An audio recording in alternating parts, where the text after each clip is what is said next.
बरसेला अमृत के बदरी हटे बाबा विश्वामित्र के नगरी यहाँ बरसेला अमृत के बदरी भोला कृपा से बन जाला बिगड़ल का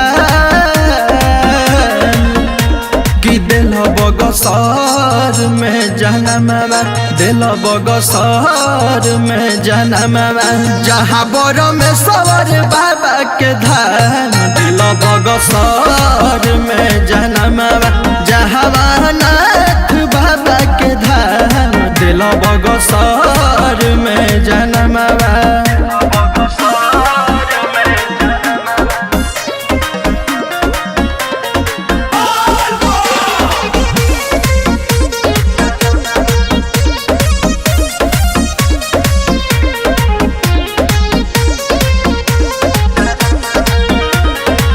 हमरा तो जिला के अलग इतिहास हो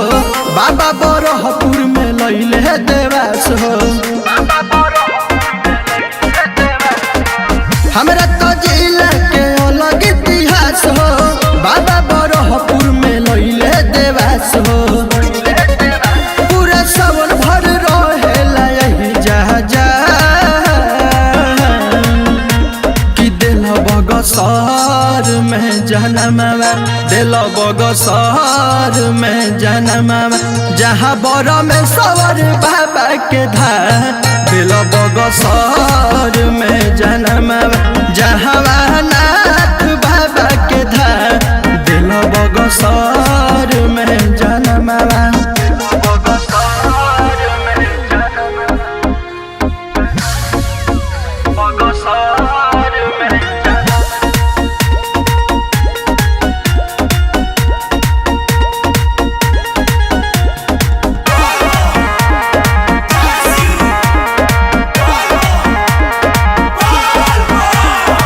बहला गंगा जी के अमृत धार हो धन हो गईले अमरजीत विशाल हो बहला गंगा जी के अमृत धार हो धन हो गईले अमरजीत विशाल हो रौरा कृपा से भइल हमार जिलावा के नाम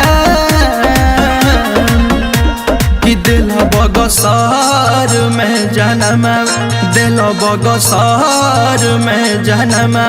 जहाँ बर में सवर बाबा के धाम दिल बगसर में जनमवा जहाँ